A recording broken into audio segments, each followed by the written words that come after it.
In this video, we're going over how to stop your business from losing money due to credit card fraud and chargebacks.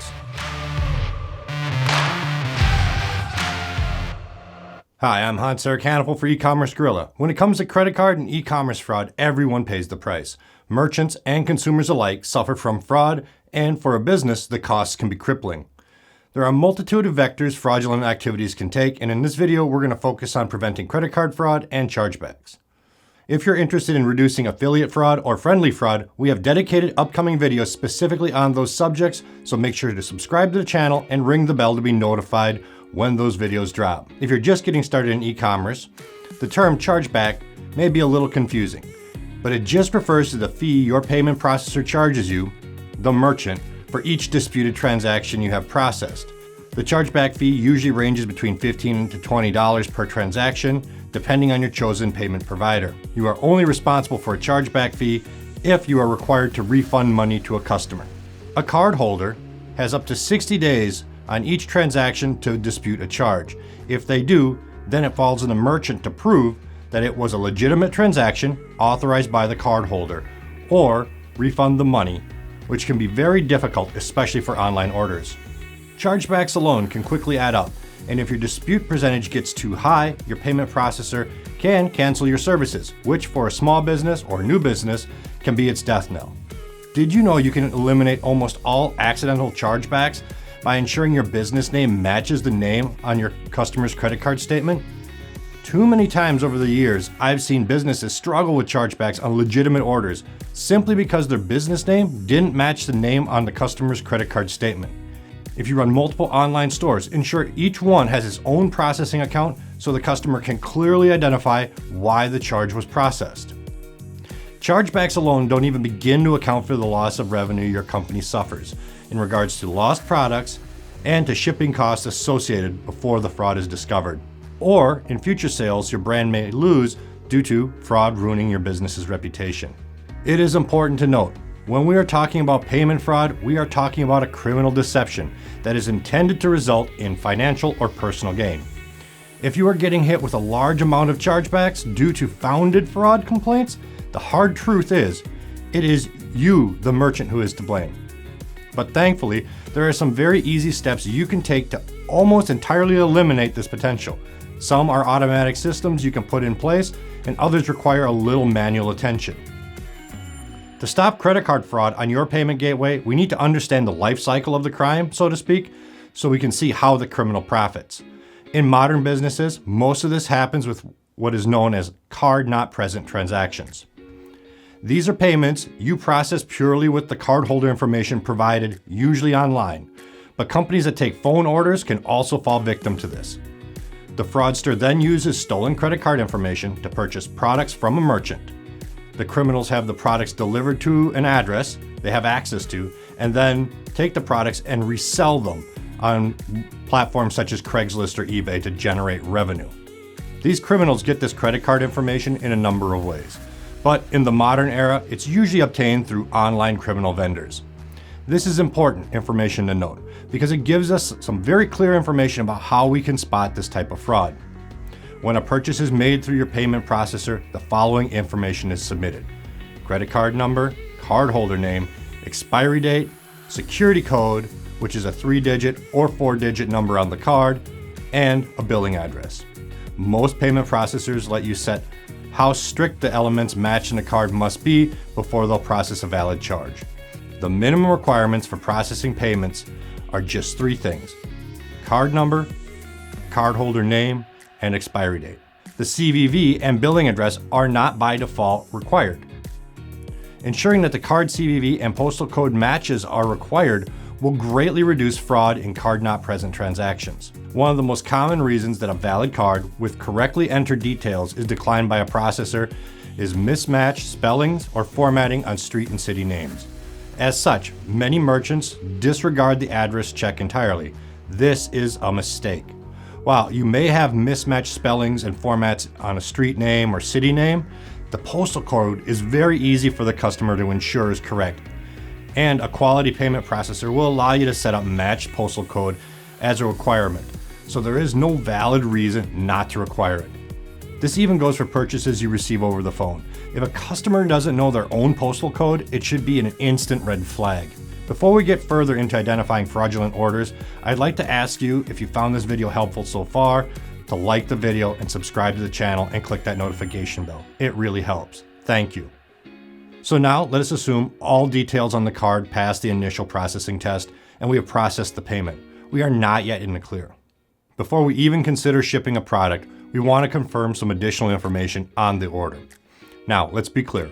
Just because an order fails one of these tests doesn't by default mean it's a fraudulent order, but it should be a red flag.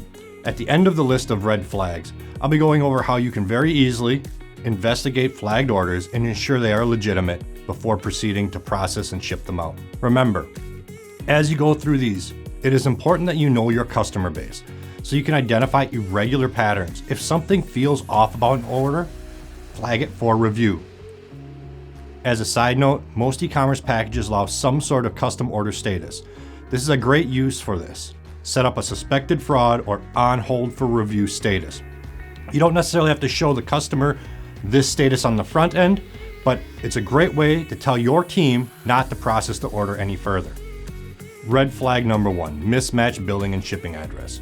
Now around the holiday season, this is a more common occurrence with people purchasing holiday gifts for friends and family, so this isn't an instant case of fraud, but you should review a few things.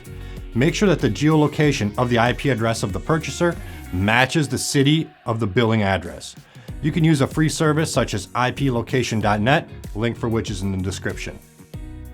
If the IP doesn't at least match the minimum country and state, mark the order as possible fraud and freeze the order until further review. As a note, geolocation data on an IP address may include multiple small towns and cities, so look down the list of all possible cities, but be aware the location will be localized and won't be associated with any other state or country. If the IP address isn't listed in one of the possible cities, or at least reasonably nearby the billing address, flag the order as possible fraud for review.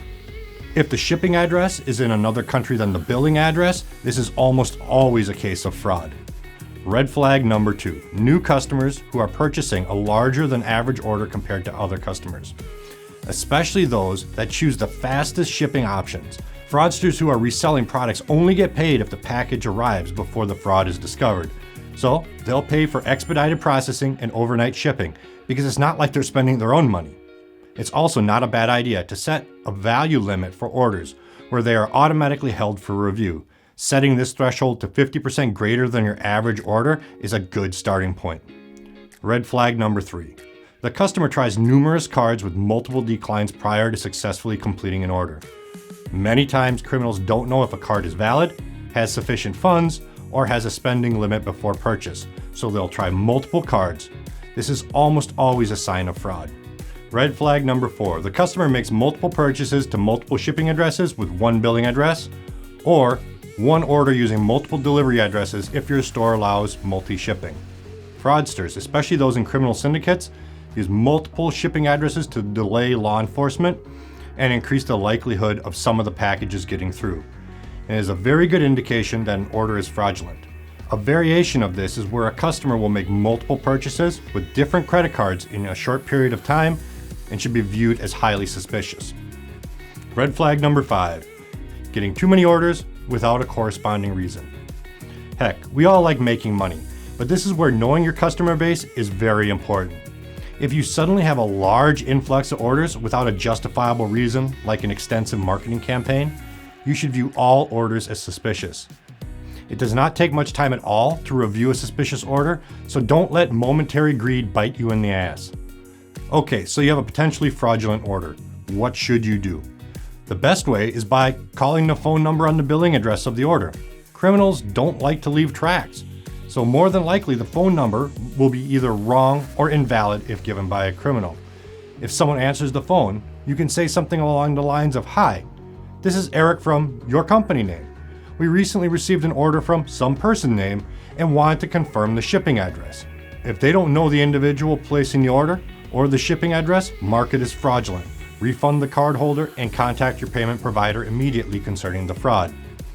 If after contacting the phone number associated with an order and you still feel an order may be fraudulent, you're better off refunding the amount and contacting your payment processor.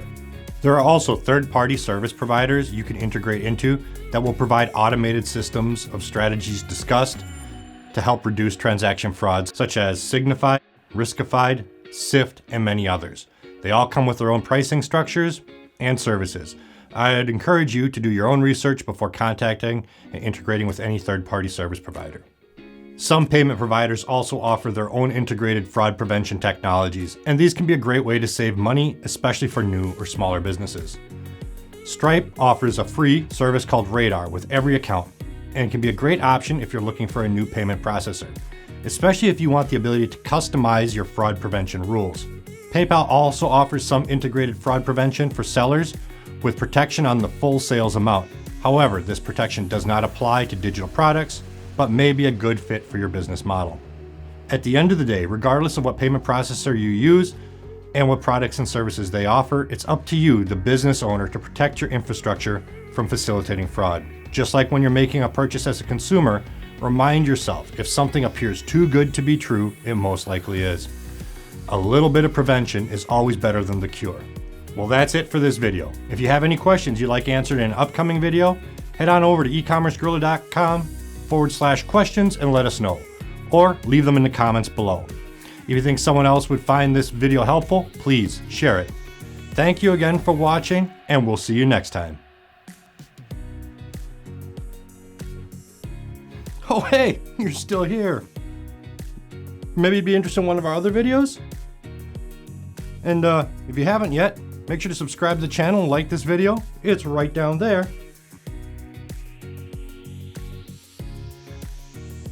You know this video's done, right?